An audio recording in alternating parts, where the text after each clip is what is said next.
नमस्कार दोस्तों आज मैं एक मज़ेदार कहानी सुनाने जा रही हूँ जिसका शीर्षक है अंतरिक्ष सूट में बंदर। दोस्तों कहानी शेयर ज़रूर करें। आकाश के अनगिन तारों में हमारी धरती की तरह ऐसी बहुत सी धरतियाँ हैं जिनकी सभ्यता शायद हमसे अधिक बढ़ी चढ़ी हुई है। एक जगह तो नन्हे मुन्ने बच्चे तक अंतरिक्ष की सैर किया करते हैं।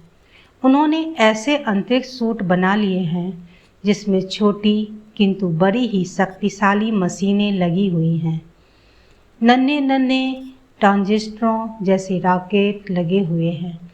बच्चे उसे पहनकर मशीनें चलाते हुए आकाश में लाखों मील की सैर बड़ी आसानी से कर लिया करते हैं।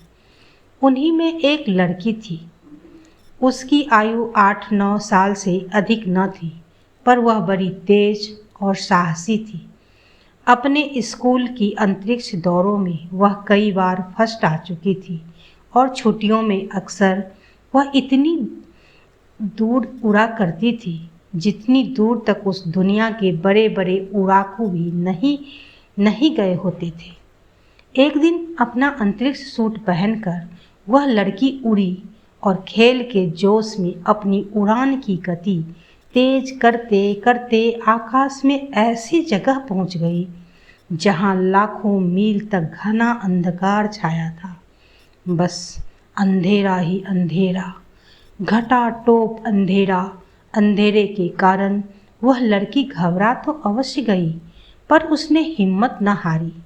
अपने सूट में लगी नन्ही शक्तिशाली मशीनों की सहायता से पूरी स्पीड में यानी 1 सेकेंड में 5000 किलोमीटर की उड़ान भरते हुए 2 घंटे में आखिरकार उसने वह अंधकार पार कर ही लिया। संयोग से वह हमारी पृथ्वी पर आ गई और कश्मीर में अमरनाथ के पास एक झील के किनारे उतरी। वह लड़की बेहद थक गई थी और नई दुनिया में आने के कारण कुछ घबराई हुई भी थी। फिर भी आसपास का दृश्य देखकर वह बड़ी खुश हुई। सुंदर झील देखकर उसकी नहाने की इच्छा हुई। एक चट्टान की आड़ में अपना अंतरिक्ष सूट रखकर वह झील में नहाने लगी। उसकी दुनिया में जलवायु तो लगभग हमारी दुनिया जैसी ही थी, पर वहाँ का पानी यहाँ जैसा निर्मल और शीतल नहीं होता। हवा में भी ऐसी बहार नहीं। इतने चटक रंग के सुंदर सुगंधित फूल भी उसने पहली ही बार देखे थे। नहा धोकर वह एकदम ताजी हो गई और उसे भूख लग आई। भोजन की तलाश में वह आसपास भटकने लगी। अंतरिक्ष सूट अपने कंधे पर रख लिया था। झील के पास ही पेड़ों के झुरमुट में एक बूढ़े साधु रहते थे। उनके पास बंदरिया का एक पालतू जोड़ा भी था। बूढ़े बाबा ने अपनी कुटी के सामने एक सुंदर प्यारी प्यारी छोटी लड़की को भटकते देखा तो उठकर आए। पूछने लगे, बेटी कहाँ से आई हो? वह लड़की उनकी बोली तो न समझी, पर बात समझ गई। आकाश की ओर संकेत करके उसने कहा कि परलोक से आई हूँ और भूखी हूँ। बूढ़े बाबा भी उसके आकाश की ओर वाले इशारे को तो न समझे, पर भूख की बात समझ गए। तुरंत कुटी में से मीठे फल ले आए। लड़की खुशी से खाने लगी।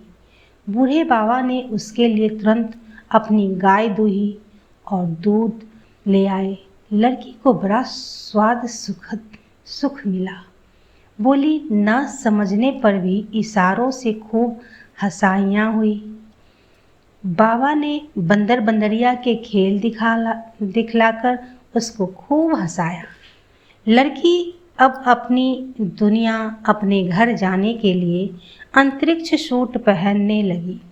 यह अजब पोशाक देखकर बाबा को बड़ी हैरानी हुई।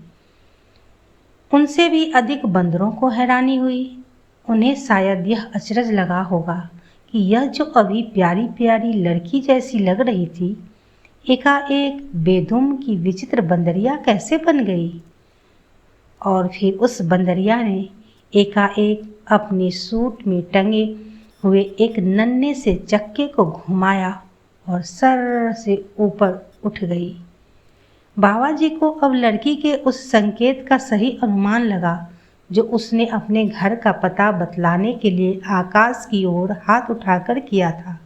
खैर, लड़की 5-6 घंटे की उड़ान के बाद अपनी दुनिया में पहुंच गई।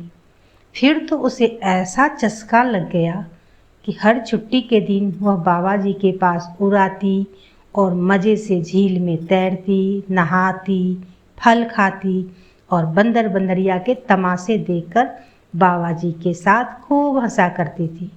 आते जाते वह थोड़ी बहुत हिंदी भी सीख गई।